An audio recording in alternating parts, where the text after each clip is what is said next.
आपको फोन करेगा। वो अभी निकाल रहा था पैसा, एक एटीएम से निकला, एक एटीएम से निकला और निकला ही नहीं। हम थोड़ा सा बनारस निकल गए तो समर सिंह भैया में थोड़ा सा लड़ाई झगड़ा हो गया है। तो उसी ठीक है, ठीक है, ठीक है, ठीक है, ठीक है, बोलिए। ठीक।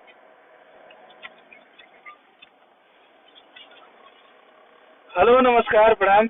आप सब क्वेश्चन बन गया और जरूरी विषय वस्तु पर लाइव आवे के पड़ल है आप सबसे। अभी अभी एगो बहुत दुखद घटना और हमनी संगे ये आप सबसे बतावे में, और आप सब हमनी के भगवान है, या जे भी पब्लिक बा हमनी के प्यार करेला।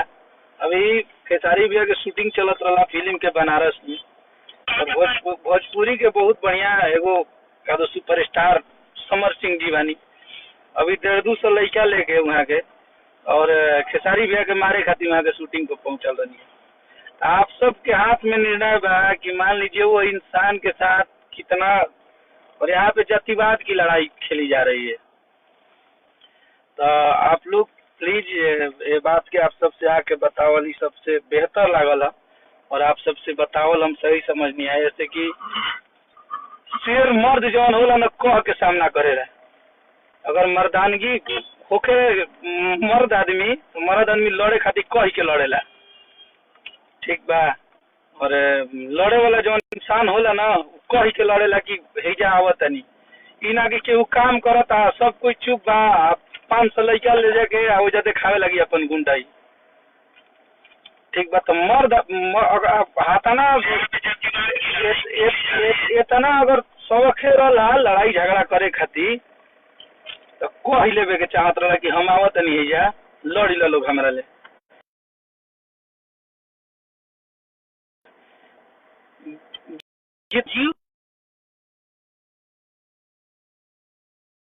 समर सिंह जी पहुंचल रही खेसारी भैया के कादू 150 लड़का गुंडा लेके मारे खातिर, कादू वहाँ के मारे खेसारी लाल यादव के जान से मार देव यहाँ के। तो ये आप सब के हाथ में फैसला बा, आप सब एक हिसाब करी जा। और बहुत ज्यादा देर खातिर हम लाइव नहीं आई। अगर वो मर्द उहे होला, हम तो गीत गाँव नहीं, ठीक बा गीत गाँव नहीं होला, लेकिन मर्द आदमी उहे होला ना जे सामने से लड़ेला, सामने से कह के मर्द आदमी सामने से लड़ेला। तो केहू कायर नहीं ना, केहू चूड़ी नहीं के पहन ले, केहू काम करता, तब इतना भी ना करे के चाहिए ना कि हद पार हो जाए। बर्दाश्त करत करत करत करत आदमी बहुत बर्दाश्त कर रहा बानी। केहू कुछ बोल देता, केहू कुछ बोल देता।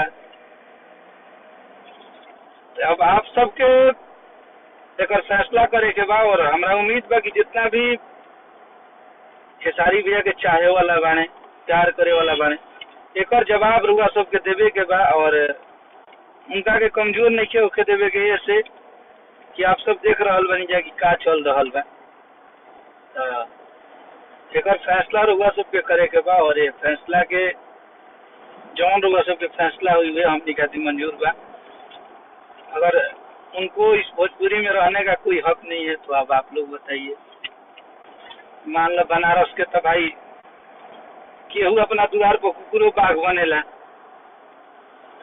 तू आवत है बिहार शूटिंग करे, हम एजा गुंडा जुटा के घेरे लगी।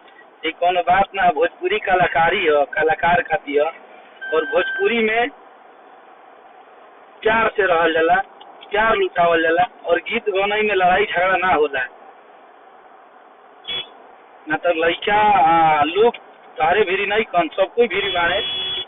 अगर ई सिचुएशन रहे तो मतलब लेके खेसारी लाल यादव की टीम में काम करे वाला लोग माने उनके लिए चैलेंज करके लड़ी ली। तो बनारस पटना काल अगर तारा हिम्मत होके अब तू बहुत बड़ गुंडा हो गई बड़ा लोग, तो काल टाइम दल होगा जहाँ भेंट करे के भेंट कर लियो आमने सामने। जितना गुंडागर्दी तू लोग दिखा रहा बड़ा, आदमी चुप मारे प्यार से रहता है अपन काम धंधा में सब कोई। अब लोग के प्रेम मिला था तो अकेले खेसारी लाल यादव के एक तरफा गाना बजा था, तो यही में तारा लोग के प्रॉब्लम बा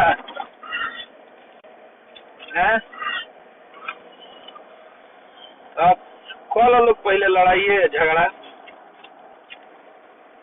अगर मन करी, अगर इहे लगल बा तो भेंट कर ली हले, जहाँ मर्जी करी वही जा। हताना गुंडा लेके हमनी के आवे के जरूरत ना होई।